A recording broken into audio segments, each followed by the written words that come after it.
And then getting to the rehearsal, we rehearsed before the wedding that Saturday. And I picked up the horn and I went thinking, something's not right here. Just like it's not responding. I'm stiff. And as we got through the rehearsal, it was getting worse. And I kind of limped through the gig. I remember getting through the gig and at the end thinking, man, what was that? It's just like, wow, it's just. So I just decided in 2020, February 2020, right before COVID hit, I played my last professional gig on trumpet. I decided I was playing, it wasn't fun, it didn't feel good, it wasn't right. And I made a vow because I played up with enough players who decided I want to keep playing when I'm not where I'm at the top of my game. If I'm not playing the way I want to play, I'm just hanging it up. I'll do something else. So I made a decision with my wife, and I'm just gonna cool it. So I played my last gig February 2020. Taking some days off is the easiest thing to do, but in a sense, it's the hardest thing to do because we're taught that you got to play. But you're dealing with muscles, and muscles need time off.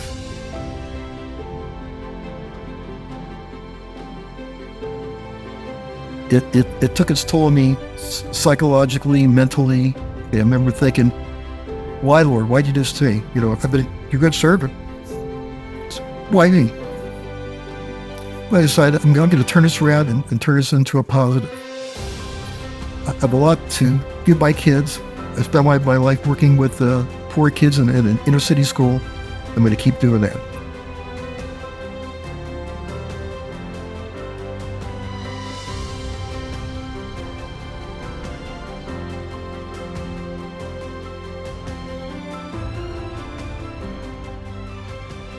All right, welcome back to the show, everybody. This is an interview that I have looked forward to ever since I started this show. This person is very personally meaningful to me. He is one of my first trumpet mentors, or just mentors in my life that I had growing up in Pennsylvania. He's just recently retired from his teaching career, but he is a great instrumentalist and has just impacted so many lives, including my own. On the trumpet and off the trumpet, and I'm just so excited to actually, I think for the first time, really get to know, your story of injury and on a meaningful, deep and meaningful level. And so let's get right to it, Mr. John Copenhaver. Welcome to Trust the Process. Thanks for being here. Hey, great to see you, Clark. Thanks, and thanks for having me today. I've been looking forward to it. Me too. This is like I was saying before, it's just a huge blessing in my life, and to be able to talk to you about your experience is just kind of like a full circle moment, I guess, in a lot of ways.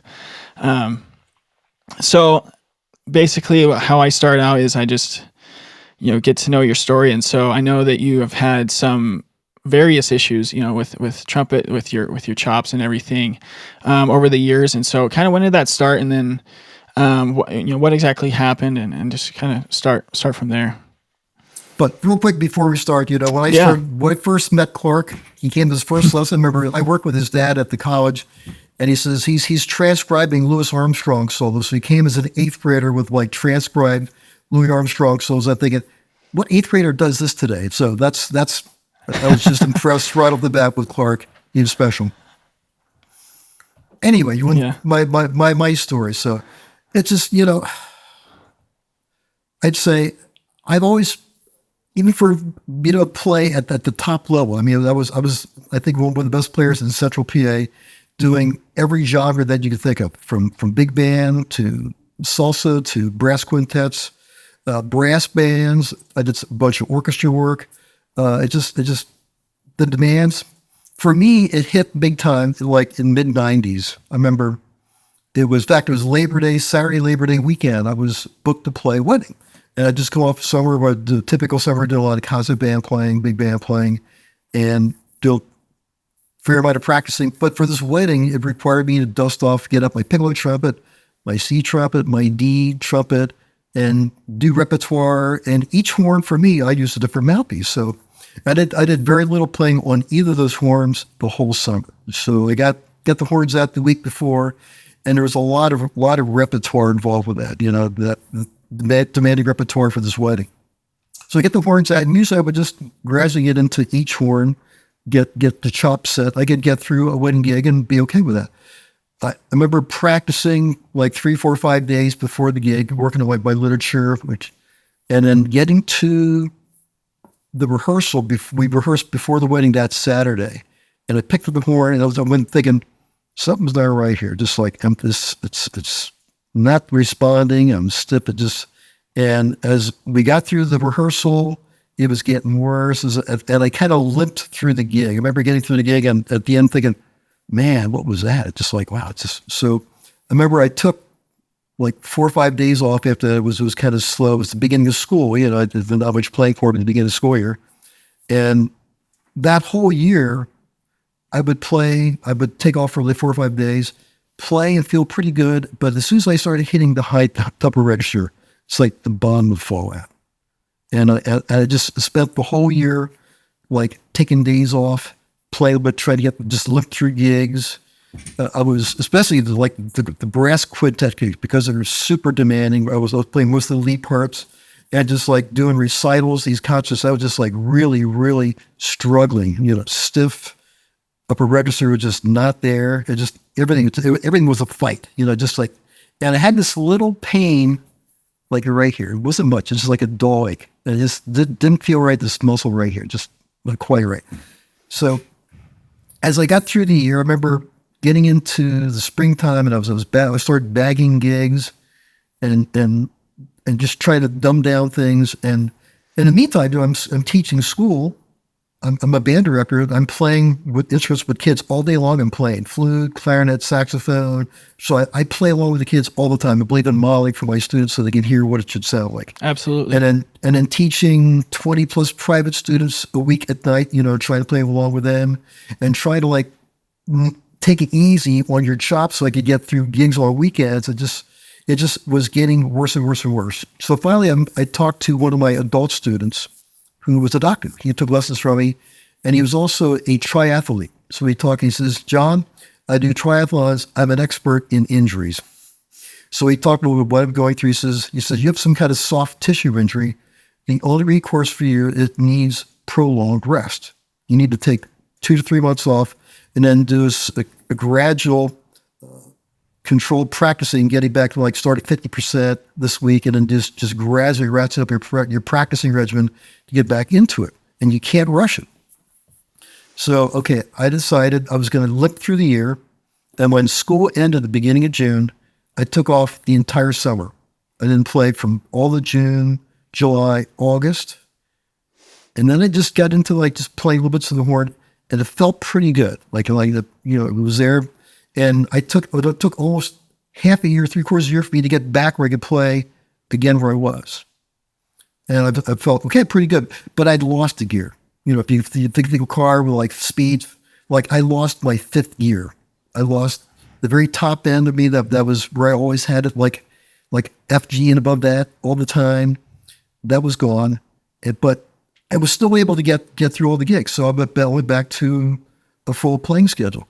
So for my listeners, my schedule, I was a full-time educator teaching lessons all day long, different instruments. I would teach 20 plus lessons a week. And when I was an adjunct at LBC, I was teaching there 4 nights a week, lessons every night, and then playing in excess of 100 gigs a year, So it was like, wow, my chops never had a break, and it's especially playing at school clarinet and saxophone. Clarinet just kills your bottle lip, just like, oh my God. I had to learn clarinet last semester. Yeah, so I decided I'm going to take it easy with playing clarinet and saxophone, just do more flute. Flute is a piece of cake. There's nothing there. So I decided I would play along with kids more on just flute. I did more singing with the kids, did more piano with the kids, different things just to give this a break. So I wasn't pounding my chops all day long, and all weekend long, So that worked for me but even that, after I was feeling good, I'd have little dings here and there. Like I play a really hard weekend, do a week show right at Hershey Theater, and I need some rest. I would take 4 days off from the horn and come back again. And then just as we got through time, the little dings, setbacks occurred more and more often to a point where at the end when I really stopped playing a lot. I remember doing a recital at the college with your dad. Your dad was accompanying me. I cool. was going to do a recital with Chris, the other trumpet teacher, and I remember doing a rehearsal with your dad, and it really wasn't that hard. And it just like fell off. Just like wow, come on. Was it Just like still what's your this? lower lip down The here? lower lip, just this whole thing, it just didn't really come back.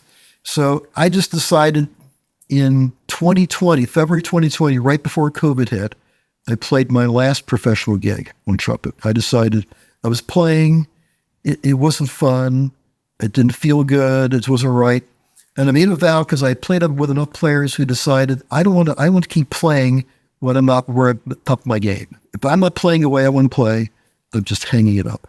I'll do something else. So I made a decision with my wife. This is I'm just gonna cool it. So I played my last gig February 2020. I remember I bought my Euphonium back in at my Euphonium that month, and then COVID hit. March, that's when I needed to shut down the PA. I remember Friday, March 13th, the governor closed schools for the rest of the year. And it was kind of like a godsend for me. I went home, I finished teaching in my dining room with my laptop, giving kids Zoom lessons, whatever, and that was it. I retired. So I then decided I'm going to become a full-time euphonium player. And it's like easy. I picked up the euphonium. I could play for an hour, on euphonium. It's a piece of cake. So I became a low brass player. And still playing trumpet with my private students, So as my friend says, I've gone to the dark side just to keep my music career going, But along with all this, the whole dealing with this, it took its toll on me psychologically, mentally. I remember watching Phil Smith's video when he was told that he had focal dystonia, and like his feelings is what I went through exactly. I remember thinking, why, Lord? Why'd you do this to me? I've been your good servant. Why me? But I decided I'm going to turn this around and turn this into a positive. I have a lot to give my kids. I spent my life working with poor kids in an inner city school. I'm going to keep doing that. And I'm going to keep playing because music is a big part of my life, So I've kind of rebounded. I've really cut back my private teaching skills. I'm down to like maybe 7 or 8 students a week. And we were talking earlier, I have like 2 or 3 really strong players. So my trumpet playing now, in the meantime, after not really practicing for almost 4 years and just giving me a lot of rest and just doing euphonium and also playing trombone, where I'm learning slide, and getting into that, my trumpet playing feels pretty good, with the point where I'm playing with students like, yeah, this feels great. Maybe I can like get back at it a little more. So we'll see. So that's kind of my story. It was a long 20-year, just gradual going down where finally I just was tired of just the battle, not feeling good. I put the mouthpiece up days and just felt like a foreign object. I couldn't get like, where's it go to play? It was just stiff all the time, even pitched. When I would normally play, I was like always flat. I never played flat. Always, we talked about sound. Always on one pitch or playing on top of the pit, on top of the sound. And that was a battle for me on trumpet while I was getting into that. So I had my tuning slide in almost all the way some days on my trumpet just to be able to play in tune. So that's kind of gotten better. So that's my story, just in a nutshell. Yeah. And I keep saying, what I've gone through, I wouldn't wish on my worst enemies. Right. Yeah, no, seriously, that's been my thought too, is like nobody should ever have to go through this. But if you're going to go through it, like to use your words, let's turn it into a positive, right? Yep. Yep. You got it. And so a couple of things. First of all, it's kind of interesting. I was talking to a couple of my guests, and at the time we're recording this, some of them haven't been released yet, but by the time we release this episode, people have heard this, that a couple of my guests had their injuries happen literally days before the pandemic, or months, or something like that. Wow.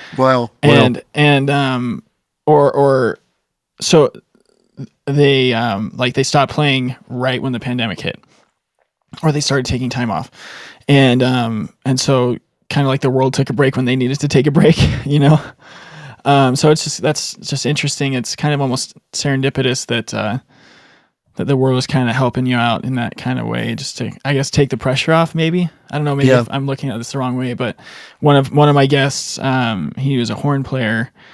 He is a horn player out in Australia, Frankie Losurdo, and he referenced his injury time, which had happened before the pandemic, but he was like, it's kind of your own pandemic, right? And Right. when we have those types of things that happen, that kind of take away something that's so fundamental to us, we have to decide what we're going to do with it, right? And I kind of want to dive deep into that with you, because it's like you said, it was a long period of time that from this when the time that started to the time in 2020. And so on those days that, especially when you were taking the time off completely, what did you do kind of to kind of stay in the music? Like, were you already teaching at LBC or Lebanon Valley College, for those who don't know, and then also in Lebanon's County School District at this point? So you kind of already were in the game still, or what was that musical experience like when you were taking the time off? It was not so. It was always for like when I came back playing, like in the towns of the 90s. I still played, but I was pretty good at hiding it from my students. You know, I can't let them know that it's a down day. I would still play, but I was pretty good at hiding it. And I don't know. It just I reverted to doing other things to be able to teach and reinforce a model for my students. You know, I tried every remedy fixed for my chops. From I would take lots of Advil anti-inflammatories before and after gigs. You know, I would ice my lips after gigs. I tried moist heat. My wife has Voltaren gel because she has rheumatoid arthritis, which is prescription strength, a really strong anti-inflammatory. I remember rubbing that on the lip, you know, which is like crazy, because if you ingest this stuff, it can like really hurt you, you know. Yeah. I tried all kinds of stuff, even prednisone.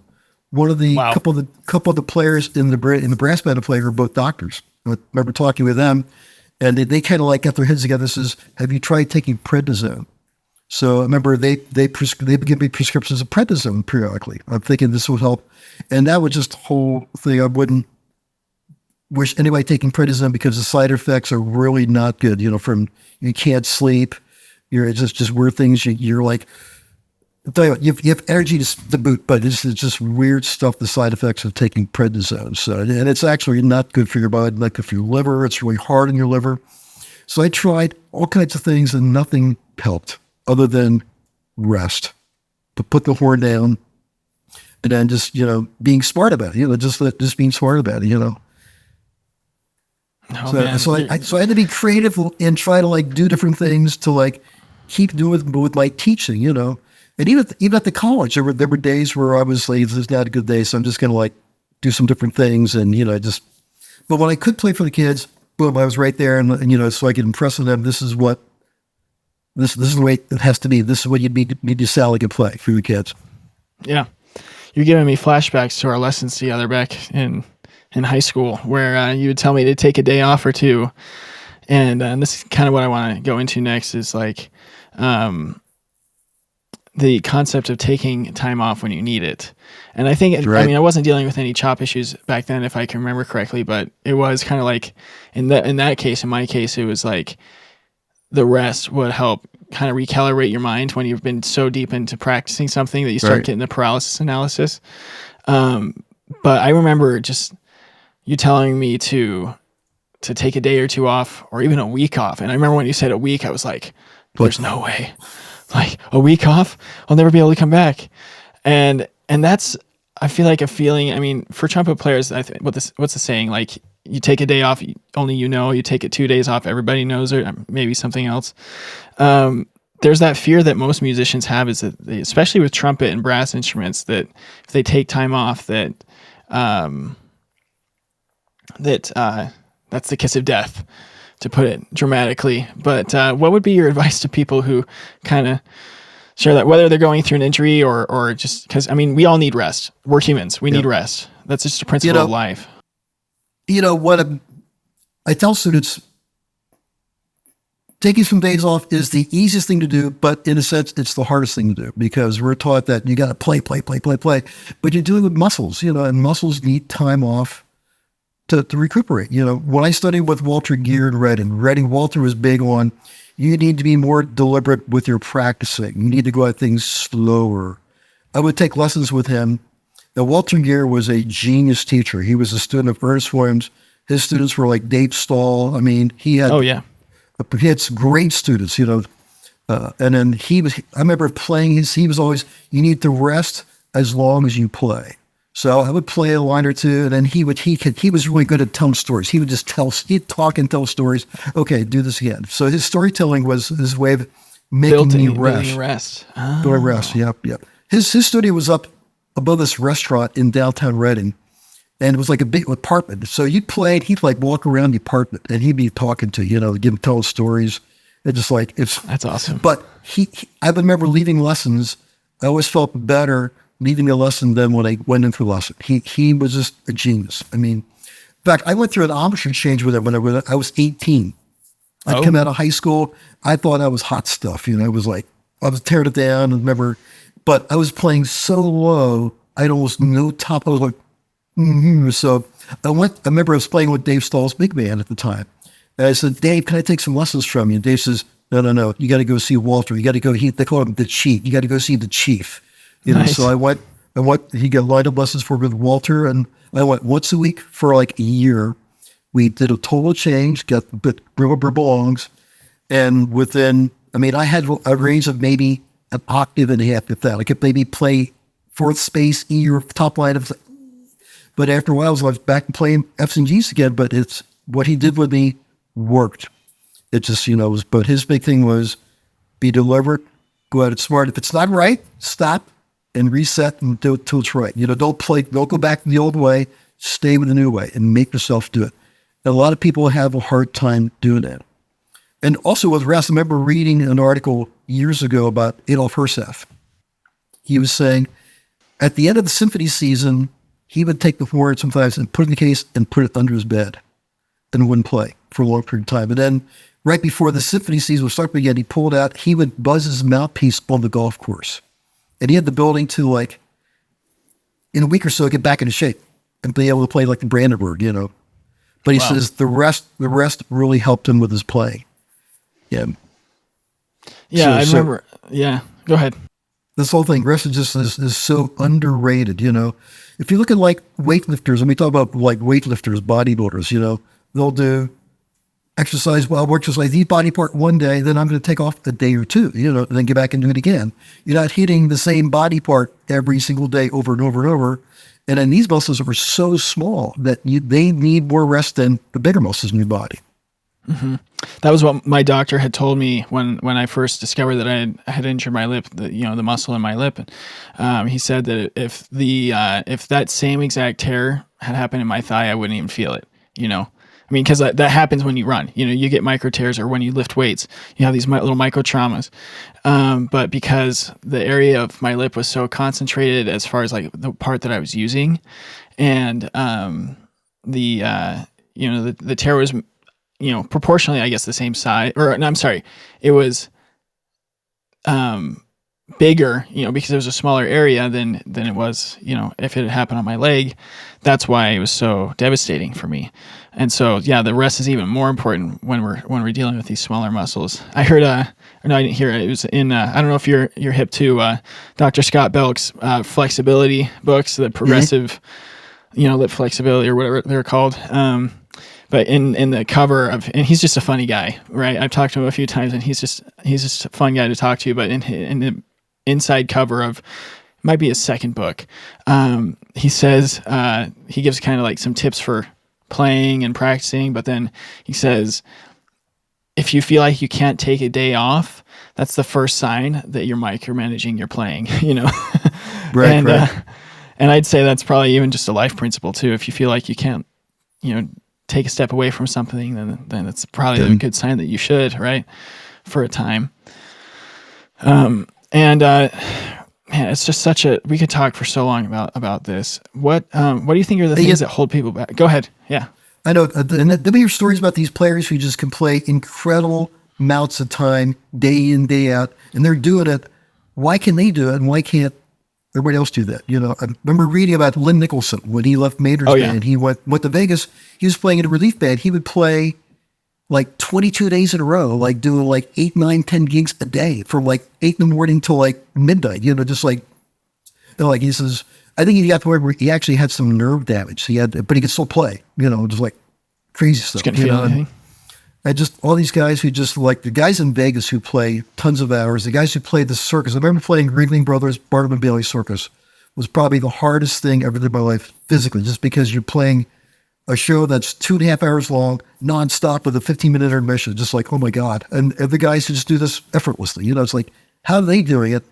And like most other people can't do that, just, so that's what I want to know.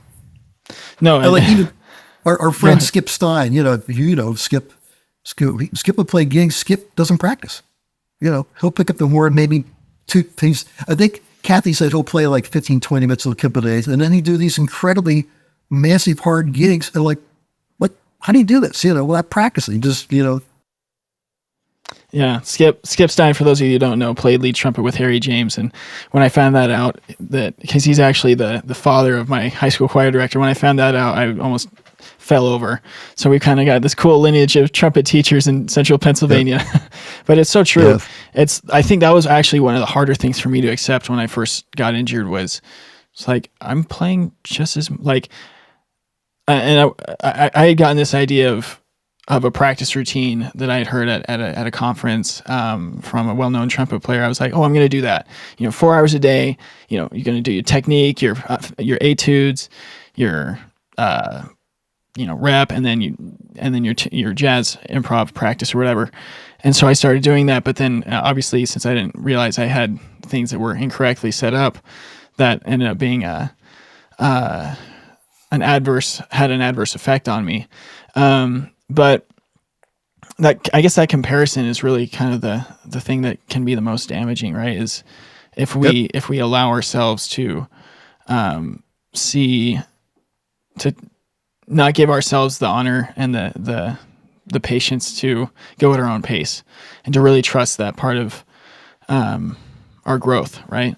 What when you would have students like me who didn't want to take time off or didn't feel that it was going to help them or whatever, basically weren't trusting the principle of rest. What type of things did you notice would help them to eventually buy into that principle other than, getting injured? Because that usually works, but it's not super fun. I think what usually happens is, but the students I have there that are in high school, whatever, who are involved in, they're doing like marching band, or they're all playing at school. I know, or doing festivals. Especially when they come off a festival weekend, it says, okay, you need to take some. They know I'm not going to play it all Sunday or maybe Monday. They can kind of intuitively feel they need to take some time off. But and in some cases they think the kids that don't practice or taking time off anyway. Right. Right. You were kind of like the rare kid who just I'm gonna really pound it because I want to be a professional trumpet player. Not all my students want to be professional trumpet players. They just want to be better players in the school band, Right. So you're kind of the special student, other than some of my college students who wanted to be professional players, like Chris Hartman, those kind of people who just and then went at it. They had the smarts to kind of figure it out after a while. Go ahead.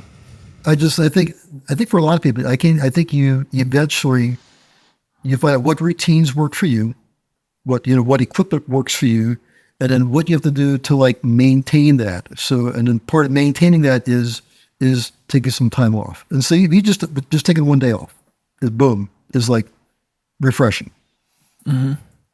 When I was doing most of my playing in high school, remember my parents made me practice 6 days a week. I was allowed to take off Sunday. I remember, and that Sunday, Monday was always, it was great. So for me, I learned to take at least one day off and practicing 6 days a week. I would tell my parents who said, I'm not going to make my child practice. So I would relate to them the story about when I was a young kid learning playing. My parents says, we're paying for your lessons. You're going to practice, because my father was a very fine trumpet player. So I remember at our old house, I would practice in the basement. I remember them hearing the door lock upstairs. They would set the timer. Okay, you have a half an hour. Like it was like an old kitchen timer. Click, click, click, click. And at the end, when the bell rang, I would hear the door unlock. I was allowed to leave. And some days he says, we're adding 5 minutes because you were down there fooling around. So that for me was the best thing my parents ever did for me as a child is I learned the whole work ethic thing on playing the trumpet. That was, and I relate. And I wasn't being traumatized, I wasn't being punished, but it was the best thing they ever did for me. And I thank them every day today for what they did to me as parents. Did they also stress that, especially your dad, did he also stress that kind of rest day? It was like, no, this Well, is, was that your idea or was that played theirs? that. The rest of it, that was just like, that was like the trade-off. We'll give you a day off. You have one day Okay. off where you don't have to practice. Right. So many right. shows. Sunday was my day of rest because that was go to church day and just go Sure. visit relatives and hang out. So I didn't play. I remember when I was in high school and I was really working my upper range quite a bit. I remember there was a period of time where like I was hitting the range real hard, and Sunday was my day off. The following Monday, my range felt better, and I went through a period of time where for like a stretch of like a few weeks where like it just crept up and got better after like well, I just kept going for like, yeah, I'm getting F shot, I'm getting G's. They just got better. Then it kind of like cooled off a little bit. That day of rest was enough for me to like improve with that. Yeah. Yeah. I think that's just the central theme of this conversation is rest is really gonna, whether you're, coming off an injury or not, it's just a principle of being a musician, principle of just being a human being, I think. Yeah. And do you feel like because you were, you took a day off before you got injured, and after, but obviously, but do you feel like your relationship with that part of your musicianship, with that resting part, or just how did your relationship to being a musician change pre versus post injury? Post injury, did it change? Yeah, because I think for me, it's like it was something that I didn't want to lose, and I was going to do what I had to do to try to maintain that. Now, fortunately for me, I didn't have to play to make a living. My school teaching, it was my livelihood. Like a lot of professional musicians who get injuries, it's like this is their livelihood, So that's even more attuned to like I need to maintain this. So it made me then learn more about myself and how I'm playing myself, and what am I doing here that maybe is aggravating this. So I learned more about playing mechanics, mechanics, breathing mechanics, the whole thing, how everything fits together. And it made me a smarter player. I think a better teacher for my students, because like when I'm going through this, I could relate it better and help my kids. Yeah. And that's actually the reason why I'm still pursuing trumpet playing is because I feel like it's just going to make me and anybody who goes through something like that a better teacher. That we all have that need to contribute. I feel like that's just an innate need that we all have, and having an experience like that gives you the perspective that you need to be an effective teacher. Yeah, is what I feel, at least. I was telling my one student just a couple of weeks ago. I says, if I knew then what I know now about playing, I think things would be different, because it was a smart approach. My original teachers really never talked about embouchure or how to crow correctly about playing the upper register. I just figured out myself and did it. And I think in a sense I was too tight here and not, where it should be. It should be here, this when they talk about the donor muscles, and more relaxed here. And I think I did it kind of opposite, the weird way. So I've kind of learned how to like rearrange how I'm playing up, where I'm focusing more on this and less on this, Mm-hmm. If I knew then what I know now, look out, Right. I think we can all say that hindsight's always 20/20, right? And the next thing I wanted to talk about was just something I'm big on right now in this part of my recovery is just finding other things and outside of music that can bring more vitality and more I guess what's the word, like a depth, right, to my musicianship, and with different aspects of just living life. And so I'm just curious, because I know, like we talked about, you're an avid biker and all that stuff. I'm just curious if when you got injured, if you kind of found yourself gravitating towards those other things, those other hobbies, trying to find other things. Like what was that experience for you when you couldn't obviously have that time playing, finding other things to keep yourself busy, not music related, because I feel like it's equally as important, right? Well, I'm someone who can't say no to people. So I'm actually as busy now, retired, than when I was working full time. I was president of a sports club in Schaeferstown that there's archery a little bit. I was running that for a couple of years. I'm involved with the Community Concert Association. I was in like 4 or 5 organizations. I was on the boards. So I just got doing other things that they were, in fact, most of them were music related. My biggest thing now is I'm involved with the Harmonia, what's called the Lebanon County Musicians Hall of Fame. And I started recently last year a Lebanon School District Music Hall of Fame. So I'm running both of those. And I thought, for me, that's my way of thinking, giving back to the people in the area that were, important musically in this area. So I just did more things, besides bicycling, golfing. I like to read. I'm a big history buff. I love to read. And I just go, Do you feel like my those wife things? Says, oh, go ahead. Yeah. My wife says, a lot of times I do things. I'm like a dog with a bone. It's just, I give it my all. I go for it, give it my all. If I'm not going to give it my all, then I'm just going to back off a little bit. Mm-hmm. Well, and do you feel like these things, like when you started coming back and as you started coming back now, that you have a different dimension to your musicianship, and like how so is these, especially like the Hall of Fame stuff. That's really cool. And I know there's several of those in that area. Do you feel like that's bringing a new like version of yourself to your playing now that you're starting to get back into it? Yes, it is, because because I'm meeting a lot of really neat people. So that meant became good friends with Chad Smith. Chad Smith is from Palmyra. He's one of the top leading woodwind players in Broadway, New York City. He's like, oh wow, the king guy. So again, I became good friends with Chad Smith, and just meeting really great musicians who've left Lebanon area and gone, nationally, different areas. There's a lady named Marjorie Shan who's like in San Francisco. She's like a principal cello player in San Francisco. Like, whoa, she's from Lebanon, Pennsylvania. So I'm meeting like Ray Breaker, the drummer with the Big Fat Band. If you watch the recording with Wayne playing "Oh Holy Night," that's Ray Breaker playing drums. Ray's like one of the top leading recording drummers in LA. He's from Annville, Pennsylvania, right down the road from us. So I got to meet some really neat people, and it's helped me mentally, just with this whole thing, just being, I'm doing the right thing. Yeah, I could say the same thing about this show, honestly. Yeah. We were talking about that before we started recording, and it's just a beautiful thing. That's honestly been my biggest goal with this podcast, is just to build community, right? And I feel like that's honestly probably one of the most healing things that we can do, because I mentioned this on the show before. You would agree that we can influence our physical healing process, but we can't rush it, right? We can't. There's no get rich quick, way of healing. And when we try to do those things, that's when we usually get hurt more. But those things like building community around us, and strengthening ourselves and our community, those are what really bring the healing to us, from an emotional, mental, and musical standpoint. I kind of want to switch gears, going back to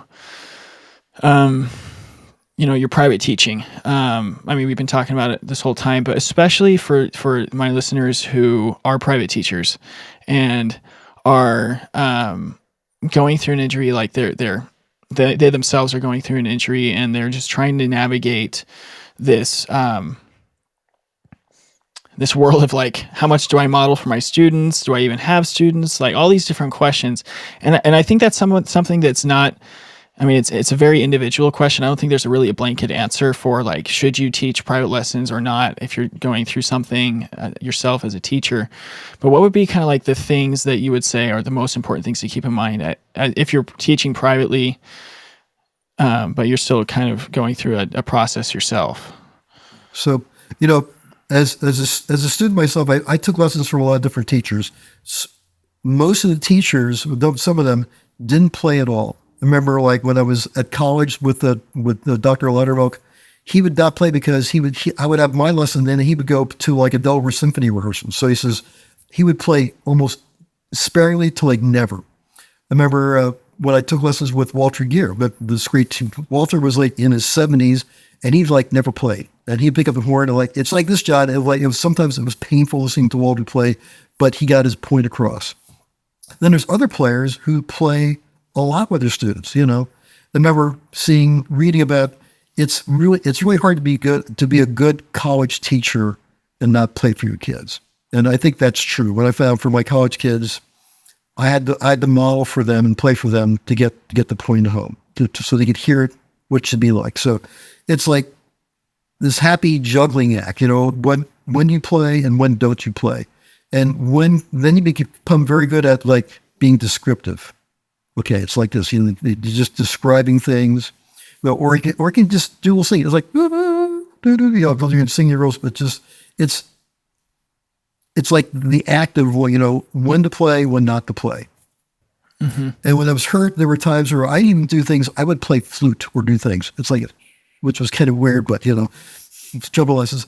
I became more of a singer with lessons, like singing just lightning with kids, I guess, because I knew if I couldn't pick up the horn and play well, I didn't want them to get a bad picture of that from their teacher that they're paying money to, take lessons from, Yeah. Yeah, it's a delicate balance, and it's interesting you mentioned the college thing because I'm recently a music education major, and the modeling is something that's preached to us of like they need to see and experience things, right? Right. But I've also had teachers who their greatest strength was being able to describe something so vividly that you could just do it, or they. Not only is they describing it so vividly, but in a way that is specifically geared in a way that you would understand. And that's why I'm just fascinated by the language we use as private teachers, because that can not only prevent or lead to injury, but also really make some amazing breakthroughs. Because how we conceptualize different pedagogical techniques, or whatever the instrument may be. Do you feel like there was one that was more effective than the other, or was that just individual by student? It was like, this student needs more modeling. Student needs. Yeah. I guess it's an individual process. I think it depended on what level the students were. Some of my elementary kids who are like playing just low stuff, I could easily play along with them. That was easy. But as they got better and started getting more rangy, I had to be a little more selective when I played and when I was being descriptive with those kids. So it depended, But more so with my college students, I had to play more. I found I could play more with my beginner kids because that's easy stuff. They're still on the staff, and that's not hard. So it just depended on the student, what their level was, and what I had to do to get them to improve and get better. Mm-hmm. Just out of curiosity, just because I'm wondering, and maybe some other people are wondering, but did this injury, how much did it actually go into it? How much did it affect your actual teaching gig at Lebanon, in the Lebanon County School? Did you teach at Lebanon Elementary School? Is that what it was? I did. I started there doing middle school band, then I went and did elementary band. Yeah. Okay. So not really too much with my daytime school teaching gig. I could play some trouble with the kids, but I was playing everything else. So just doing, a lot of flute. I got into doing a lot of flute playing because flute's piece of cake, Right. I found playing flute was like a nice warm up for actually playing the trumpet because it was just a nice, light, easy, get sound good. So I just had to be careful playing all the different instruments with the school kids during the day that it didn't impact this too much for my trumpet play. Okay. No, and because I've heard some people like, they're teaching in the school. It's just everybody's experience is different, but it kind of affects. Because that's your commodity that you're bringing to your job, right? Is your ability to be a musician. So, especially in the public schools, I was just curious if that had any effect on it. But what were you? I remember one time I was at the middle school. I was giving a flute lesson to like one of my really better middle school flute players I've ever had. She was like in the Rubeck Advanced 2 book, which is like high G's. She's up there and I'm playing along with her. And she said to me, Mr. Copenhaver, when you play gigs, are you playing flute, professional flute gigs? I'm like, man, I have her buffaloed. There you go. So I just think modeling, playing, especially for school age kids, for my kids, especially because they're not taking lessons. My kids are mostly poor kids who don't have money to go take private lessons. So I'm it.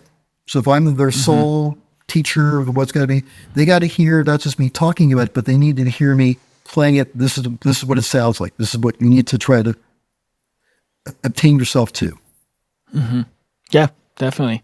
And that's a really important thing for all public educators, I guess, to understand is it's a really sacred role. It's a really sacred role because especially with students that are in that situation, like you said, you're all they got, but it's just such I love teaching. That's just the long and short of this. But so speaking of teaching, I've been teaching private lessons for now 50 plus years. I started teaching when I was 15 years old. I lived in downtown Lebanon, and the owner of Marty's Music Store, Lee Ware, lived 3 houses down from us. I remember one day it was a Saturday where I was practicing in the basement, and the doorbell rang. It was Mr. Moyer, and he says, John, can I talk to you? He says, are you practicing all the time? He says, I really need a trumpet teacher at the store, but I think you could do it. It's like, what? I'm like 15, so he lined up lessons for me, and many of the lessons that he lined up were like my classmates at school that were like younger than me. So I was teaching lessons to like my band members in school that were like younger than me. And so that's how I started, Yeah. And like, it's just funny, No degree to hang up my shingle, and just, you could just throw you in and do it. There you go. So we're kind of getting towards a close here. There's just so much that I'm just so curious about your story, but before we kind of move towards a close, I want to just kind of touch on one thing that I think is just important for all musicians to hear, whether or not they're trumpet players. It doesn't really matter, but just curious, going back to that first time when you were playing on the different horns, right, and things like that. Mm-hmm. Yep. If you could go back to that situation, how do I want to phrase this? What would be your advice, I guess, for musicians when they have all these different responsibilities, whether it's different instruments they have to play, in order to keep themselves healthy on those instruments? What needs to happen? I guess that's what I'm trying to. So I've thought about this, like what could I have done differently to prevent that injury back, that Labor Day Saturday. And for me was I remember when I was playing all the different horns on gigs, I remember I would spend at least 10 minutes a day or a little bit to play each horn, because each horn had a different mouthpiece. My piccolo had a different mouthpiece, my C trumpet had a different mouthpiece. I made it a point daily to hit each horn, give it some time, and gradually work on it. I would have hit that gig a little earlier and just given each horn more time just to get myself back into shape of those, so that wouldn't have been bang. So that's the thing. Go back. If I could change that one thing, a lot of it just preparing smartly, being wise, being smart about how you approach things. Definitely. Yep. Definitely. And I just wanted to touch on that just so people could hear it. It's just an important pedagogical principle. It's like you need to be making sure you're staying up to date on the things that you need to do, or else you're going to overcompensate for things. Like that was my situation, right? Is I played cornet harder than I should have because I wasn't using the right equipment, and I wasn't going about the horn the right way. And so I wanted to touch on that for those out there who are listening in podcast land who might be in the same situation. Right. So, John, you've heard a couple of my episodes now. Kind of what I like to ask towards the end. And that first question actually is what you were starting to touch on just now, is if you could go back and have the opportunity to take away that experience or just leave it there, would you take it, or would you leave it there? Looking at myself today, like this is 30 plus years later, I would probably leave it. I wouldn't change a thing.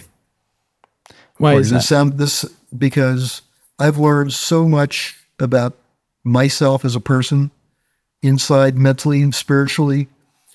My teaching, I've learned, because I've studied so much on how to do things, that I'm a better person, I'm a better teacher today because of the injury. That sounds weird. I know. No, that's Yep. that's beautiful. That's beautiful. Yep. Yep. Yeah. I can't imagine what my life would be like without my thing. I'm not even out of it yet. Yep. Yep. I just want people, I mean, I've had a few people who have said different things on the show, which is, teach their own, and they have their own beautiful experiences. But, I love asking that question, because I think Yep. every time somebody hears that, it's just, the principle is that our hard times just bring so many beautiful things to our lives if we let them, so my last question, John, is first of all, it feels weird calling you John. If somebody were to come up to you now, whether they're a trumpet player or not, and say, I'm going through my own injury, I heard you on that podcast thing, what would be your advice for that? Your one piece of advice, regardless of instrument, that you would give them as they're going through their injury? I'd say, as I say to you, Clark, this too shall pass. Eventually, this too will be old history. And it's hard to say to people, like, give it time. Don't be in a rush. It'll come. It'll come back to some degree, maybe not totally, but it'll come back to some degree. And just, it's like when you practice, your playing was just in small little increments. Over time, good. So this too shall pass. Give it time. And I know patience is hard for a lot of people. Just be patient. Mm-hmm.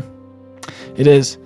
That's the reason why I've got a plant on my logo for the show. It's because you can't rush a plant growing. Right. I've also noticed that if you put anything with your growth under a microscope, you're going to be disappointed, right? Because you're not going to see any growth. But if you look at it, if you zoom out, right, that's what's really you're going to see that trust and that patience paying off, right? Well, just thank you so much for being willing to do this, John. It's just been so much fun for me. Full circle moment, like I said before, getting to talk to you about this. And we've talked about it in the past, but to get to share your story on this platform is really personally meaningful to me. And just want to publicly thank you for everything you've done for me in my career. Wouldn't be here without you, man. It's just a beautiful thing to be able to talk to you about. Clark, this. I love you. When you first talked to me about your injury, it was like, oh no, but I think you're in a good place. You're doing a great job. This too shall pass. Absolutely. Yep. And to everyone out there listening in podcast land, those words go for you too. Whatever you're going through in life, this too shall pass. And for those of you going through injury, just keep trusting the process. And everyone else out there, keep trusting the process. We'll see you next time. Thanks for listening today. I hope you got as much out of it as I did. To see a full bio for our guest today, see the show notes, or go to our website at trusttheprocesspodcast.com. Make sure you share this with a musician you care about who is going through injury, a music educator in your life, or anyone just trying to make it in life. If you have a suggestion for a guest or topic to cover, shoot me an email at trustprocesspodcast@gmail.com or send me a message on Facebook or Instagram. Before we go, I just want to give a heartfelt thank you and shout out to my team. Daniel Baldwin, who is my audio engineer, Kevin West, who does all music and sound effects for the show, Peyton Womack, our website developer, and my sister, Dana Lovell, who created the logo and promotional materials. We wouldn't have the show without them. So tune in next time for another episode of Trust the Process.